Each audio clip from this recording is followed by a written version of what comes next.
जहाँ एक तरफ पूरा रेगिस्तान है, आपने अपने जीवन से ही मतलब बचपन से ही आपने रेगिस्तान देखा होगा, लेकिन ऐसी वो कौन सी चीज थी कि जब आपको लगा कि अब समंदर में जाकर समंदर की हमारे जो देश की जो सीमाएं हैं उसकी निगरानी करनी है? मैं मतलब परिवार से ही मतलब पहले से फौज में मतलब भैया थे, मतलब अंकल थे। हाँ। तो इसी से मतलब वो मिली, प्रेरणा मिली कि फौज में भर्ती होना है, तो इसीलिए कोस्ट गार्ड को ज्वाइन किया। ये अच्छी बात है। और हमारे साथ यहाँ हर्षित भी हैं। हर्षित से भी हम जानना चाहेंगे कि कर्तव्य पथ पर परेड का हिस्सा बने हैं, पहली बार ये मौका मिला होगा? जी मैम, पहली बार मैं इस परेड का हिस्सा बनने का मुझे मौका मिला है। 26 जनवरी में कर्तव्य पथ पर चलने का मुझे पहली बार मौका मिला है। पहली बार मौका मिला है, पहला ये मौका है। कहाँ से है सर? मैं दिल्ली से हूँ। दिल्ली से हैं, लेकिन अभी जिस तरह से हमने ये धुनें सुनी और देश के लिए, और ऐसी ये धुनें जो हर हिंदुस्तानी का रोंगटे भी खड़े कर देते हैं, ऐसा कोई गीत जो आपको लगता हो कि देश के लिए समर्पित है, आप सुनाना चाहें? मैम, जो ये धुनें थी ये थी कदम कदम बढ़ाए जा, खुशी के गीत गाए जा। तो इस पे जब हम मार्चिंग करते हैं तो हमें अलग ही जोश का अनुभव होता है। और जैसे हम जब डाइस के आगे होते हैं तो हमारे जो ये बैंड दस्ता है ये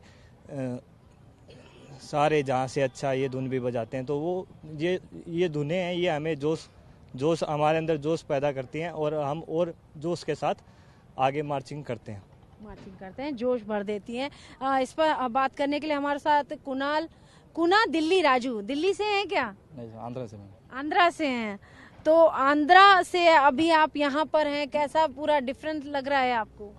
डिफरेंस लग रहा है मैम, अभी आंध्र में बहुत गर्मी लगता है। गर्मी लगती है। अच्छा, आपकी ड्यूटी का प्लेस भी वही है, आंध्रा की तरफ आप ड्यूटी करते हैं? कहाँ हैं? नहीं मैम, अब मैं तो कर्नाटक में ड्यूटी में, न्यू मैंगलोर में। कर्नाटका में, ओके। तो आपने कितने साल हो गए कोस्ट गार्ड से जुड़े हुए? How many years? मैं तो 2 साल से सर्विस कर रहा हूँ। 2 साल से कर रहे हैं। ऑपरेशंस में कभी गए हैं समंदर के अंदर, तमाम तरह के लाइफ रेस्क्यू ऑपरेशंस या उसके अलावा कुछ तरह के? तो मैं तो यहाँ पे आ गया, ऑपरेशन अभी चल रहे हैं। चलिए हम बात करते हैं रोहित कुमार जी से। रोहित कुमार भी मार्चिंग कंटिजेंट हैं इंडियन कोस्ट गार्ड के। इनसे जानते हैं इनका क्या अनुभव है, कर्तव्य पथ पर परेड कर रहे हैं, कैसा अनुभव है? कर्तव्य पथ पर मैम मैं पहली बार कर रहा हूँ परेड। इधर बहुत प्राउड फील हो रहा है कि हम पहली बार कर रहे हैं। जोश है, उल्लास है, जोश हाई है एकदम। Yes ma'am. हाँ? Yes ma'am. How's the josh? How's the josh? तो देखिए यहाँ पर सबका जो जोश है वो बिल्कुल हाई है। और इनसे बात करके मुझे लगा, आपको देख के चेहरे पे वो मुस्कान भी बता रही है कि कितना आप खुश हो रहे हैं और ये मौका आपको मिला है। Yes ma'am. चलिए, बहुत अच्छा बात है। और वैष्णव शुक्ला से भी हम बात करते हैं। आप मुझे बताइए सर, कहाँ से हैं और अपना एक अनुभव जो कि इंडियन कोस्ट गार्ड में काम करते हुए और उसके लिए परेड में उसका हिस्सा बनते हुए कैसा है? जी, मेरा नाम वैभव शुक्ला है। मैं उत्तर प्रदेश के अयोध्या जिले से हूँ। मैं पिछले 5 साल से कोस्ट गार्ड में कार्यरत हूँ और मुझे ये बहुत प्राउड के मोमेंट है मेरे लिए कर्तव्य पथ के ऊपर मार्च करना। और मैं इस कर्तव्य पथ पर अपने पूरे होश हवास और जोश के साथ अपना बेस्ट जो है अपने देश के लिए, कोस्ट गार्ड को रिप्रेजेंट करने के लिए प्रयासरत हूँ।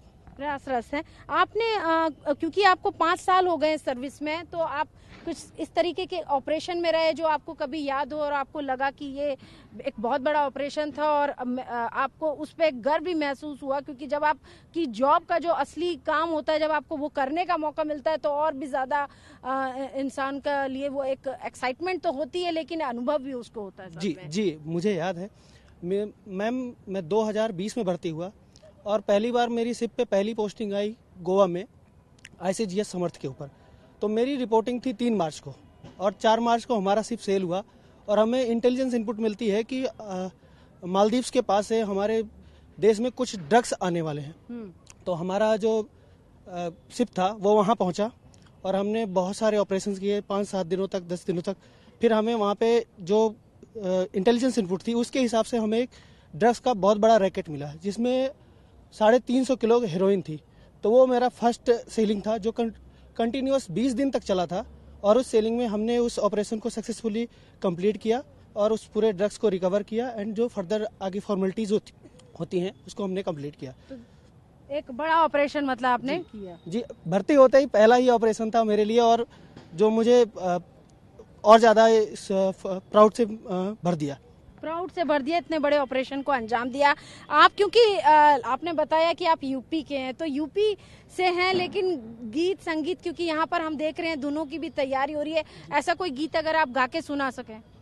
जी मैम, मुझे थोड़ा सा 2-3 लाइनें याद हैं कि उठो तिरंगा फहराओ भारत को ऊंचा और करो, उठो तिरंगा फहराओ भारत को ऊंचा और करो, हैरत तुझमें हैपत तुझमें फिर इतनी क्यों हैरत तुझमें, इस धरा का अंत तुम्ही से है, इसका प्रारंभ तुम्ही से है, अपने प्रणबल संकल्पों से हिंदुस्तान का सिरमौर करो, उठो तिरंगा फहराओ भारत को ऊंचा और करो। क्या बात है, उठो तिरंगा फहराओ और भारत का मान, भारत का सर ऊंचा करो। तो यहाँ पर हमने उन मार्चिंग कंटिजेंट से बात की है जो कि रिपब्लिक डे का हिस्सा बन रहे हैं, इंडियन कोस्ट गार्ड के जवान हैं। और यहाँ पर एक बार हम लोग क्योंकि हम मातृभूमि की रक्षा कर रहे हैं तो भारत माता की जयकारा हम लोग लगा सकते हैं। तो एक बार सब मिलके बोलेंगे, भारत माता की जय, भारत माता की जय।